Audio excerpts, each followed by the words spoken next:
Assalamualaikum warahmatullahi wabarakatuh.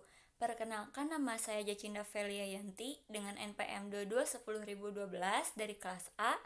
Di sini saya akan memaparkan materi intisari dari pertemuan 1 hingga pertemuan 14 mata kuliah metode dan teknik alternatif penyelesaian sengketa. Penyelesaian sengketa pada prinsipnya dilakukan melalui pengadilan sebagaimana diatur dalam Undang-Undang Kekuasaan Kehakiman. Namun, pengadilan sering dianggap memiliki beberapa kelemahan, seperti proses yang adversarial, waktu penyelesaian yang lama, biaya yang mahal, dan putusan yang terkadang tumpang tindih. Oleh karena itu, muncul keinginan untuk mencari alternatif penyelesaian sengketa yang lebih cepat, sederhana, dan tidak banyak mengeluarkan biaya, serta memuaskan kedua belah pihak. Alternatif penyelesaian sengketa atau APS mencakup berbagai teknik seperti negosiasi, mediasi, konsiliasi, bipartit, dan arbitrase dalam ranah perdata, serta diversi, restoratif justice, dan plea bargaining dalam ranah pidana. Teknik penyelesaian sengketa adalah cara untuk memproses atau mengelola sengketa yang timbul antara individu atau antara individu dengan negara, baik melalui litigasi maupun non-litigasi. Sengketa terjadi karena tidak adanya titik temu antara pihak-pihak yang berselisih. Seringkali diakibatkan oleh perbedaan pendapat atau kepentingan yang berpotensi menimbulkan konflik terbuka. Litigasi melibatkan pengadilan umum yang mencakup peradilan perdata dan pidana, peradilan niaga, anak, HAM, hubungan industrial, dan tindak pidana korupsi, serta pengadilan khusus seperti agama, tata usaha negara, dan militer. Dalam perkara perdata, subjek hukumnya meliputi orang perorangan, badan hukum, dan lingkungan hidup. Sedangkan dalam perkara pidana, subjeknya adalah orang dengan penguasa negara. APS adalah metode penyelesaian sengketa di luar pengadilan yang didasarkan pada kesepakatan para pihak. Dasar hukum APS ini diatur dalam pasal 5 ayat 2 Undang-Undang Nomor 14 Tahun 1970 junto Undang-Undang Nomor 48 Tahun 2009 yang menekankan penyelesaian perdata yang sederhana, cepat, dan biaya ringan. Asas-asas APS meliputi itikat baik, kontraktual, mengikat, kebebasan berkontrak, kerahasiaan, keadilan, dan kepastian hukum. Non-litigasi melibatkan beberapa mekanisme seperti ADR atau Alternative Dispute Resolution, APS atau Alternatif Penyelesaian Sengketa, PPS atau Pilihan Penyelesaian Sengketa, MPPSK atau Mekanisme Penyelesaian Sengketa Secara Kooperatif, dan MAPS atau Mekanisme Alternatif Penyelesaian Sengketa.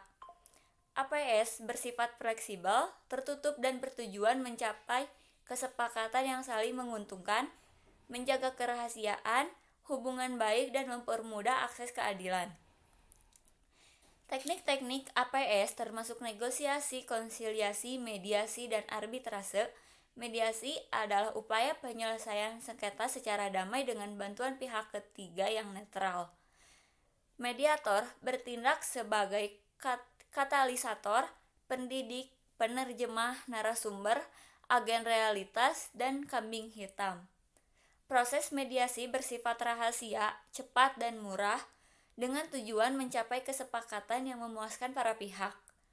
Arbitrase diatur dalam Undang-Undang Nomor 30 Tahun 1999 adalah cara penyelesaian sengketa perdata di luar peradilan umum berdasarkan perjanjian tertulis. Arbitrase dapat bersifat nasional atau internasional. Dan ada dua macam perjanjian arbitrase, yaitu klausula dalam perjanjian pokok dan perjanjian tersendiri setelah timbulnya sengketa. Lalu, negosiasi adalah komunikasi antara dua arah untuk mencapai kesepakatan saat kedua belah pihak memiliki kepentingan berbeda.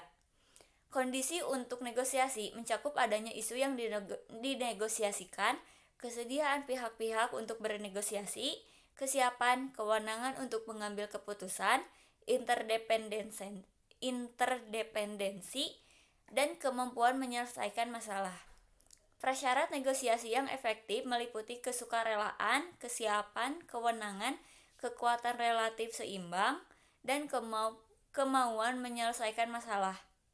Negosiasi dapat bersifat kompetitif atau kooperatif, bertumpu pada posisi atau kepentingan, dan bersifat keras atau lunak. Teknik negosiasi kompetitif melibatkan tuntutan tinggi dan ancaman, sedangkan teknik kooperatif mengutamakan kerjasama dan solusi yang adil.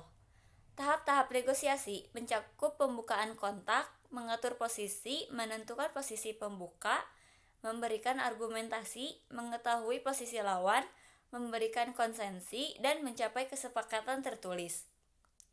Negosiasi berbasis kepentingan berfokus pada kebutuhan para pihak dan mencari solusi yang memenuhi kepentingan bersama. Proses mediasi diatur dalam Perma nomor 1 tahun 2008 Junto nomor 1 tahun 2016 dengan mediator yang membantu mencapai kesepakatan yang diterima semua pihak.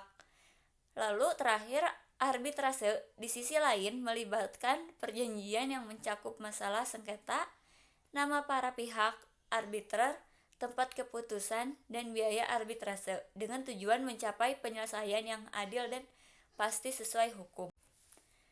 Lalu selanjutnya saya akan menjelaskan mengenai pasal 54, pasal 60, dan pasal 70. Yang pertama ada pasal 54. Pasal 54 ini menjelaskan tentang apa yang harus ada di dalam sebuah keputusan arbitrase. Seperti pernyataan awal yang menegaskan prinsip keadilan, identitas lengkap pihak yang bersengketa, ringkasan sengketa, pendapat dari masing-masing pihak, nama arbiter, pertimbangan serta kesimpulan dari majelis arbitrase, pendapat dari setiap arbiter jika ada perbedaan pendapat, isi putusan, tempat dan tanggal keputusan, dan tanda tangan dari arbiter atau majelis arbitrase. Meskipun salah satu arbiter tidak bisa menandatangani putusan karena alasan tertentu seperti sakit atau meninggal dunia, hal ini tidak akan mempengaruhi kekuatan hukum dari keputusan tersebut selama alasan ketidaktandatanganannya dicatat dalam putusan. Lalu selanjutnya pasal 60. Pasal 60 ini menyatakan bahwa keputusan arbitrase bersifat final dan mengikat para pihak yang terlibat, serta memiliki kekuatan hukum yang tetap. Ini berarti keputusan arbitrase tidak dapat disengketakan lebih lanjut, kecuali melalui proses pembatalan yang diatur dalam pasal 70.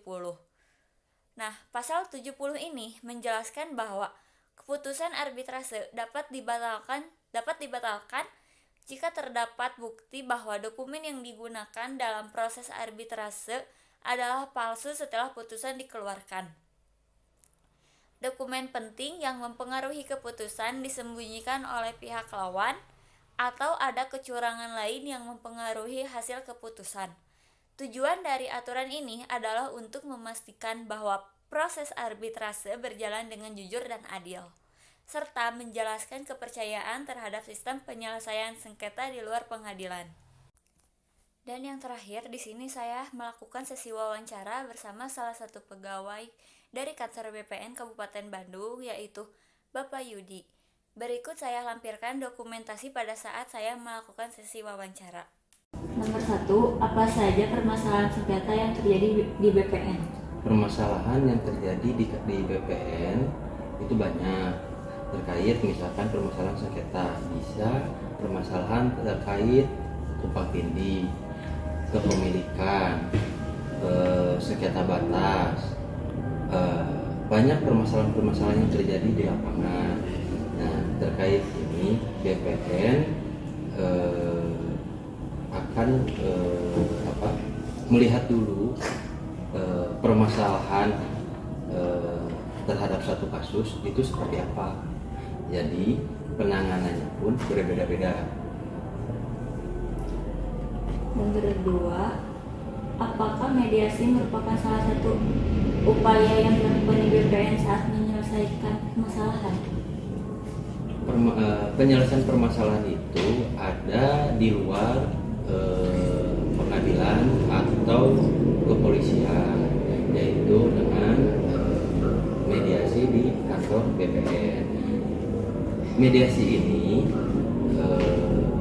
dilaksanakan apabila memang kedua belah pihak mau melakukan penyelesaian secara kekeluargaan yang hasilnya itu dikembalikan lagi kepada kedua belah pihak. Jadi intinya mediasi ini kalau memang terjadi penyelesaian itu ditentukan oleh kedua belah pihak yang sedang bersengketa. Posisi BPN ini hanya sebagai fasilitator, yaitu penengah dari kedua belah pihak yang sedang bersengketa. Lalu nomor 3, apa syarat terjadinya mediasi yang dapat dilakukan di kantor BPN Kabupaten Bandung? Syarat mediasi pertama-tama yaitu salah satu pihak mengajukan permohonan mediasi melalui surat.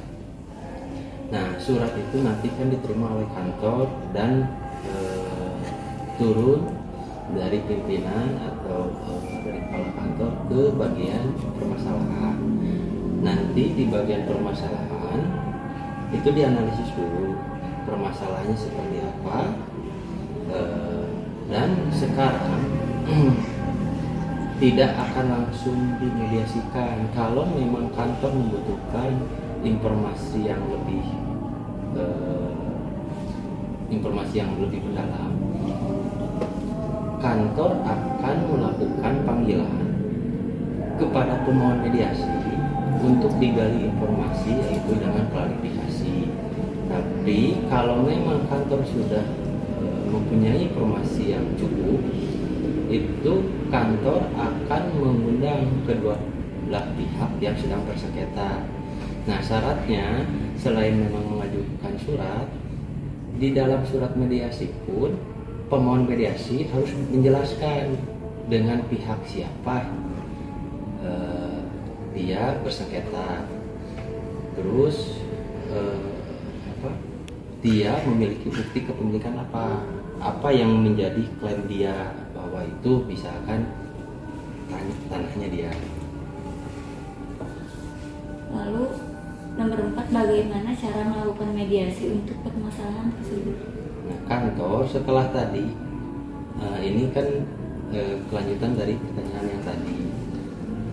Apabila di bagian permasalahan sudah mendapatkan surat permohonan mediasi, bagian sengketa itu nanti dianalisis.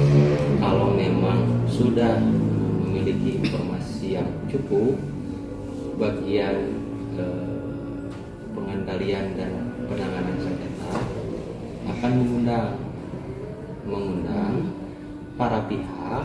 Itu waktunya nanti ditentukan oleh kantor. Nah,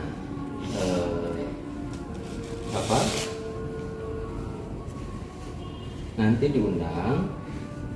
Nanti kita pihak kantor akan mengirim via pos undangan mediasinya kepada para pihak. Makanya pemohon mediasi harus menyertai alamat termohon mediasi, alamat lengkapnya. Nah, itu untuk apa? Untuk nanti kantor mengundang si pihak termohon untuk datang ke kantor dalam rangka mediasi. Nah, sering terjadi alamat. Kenapa harus menyatakan alamat? Karena kantor nanti kan kantor tidak mengetahui alamat yang alamat termohon mediasi itu di mana.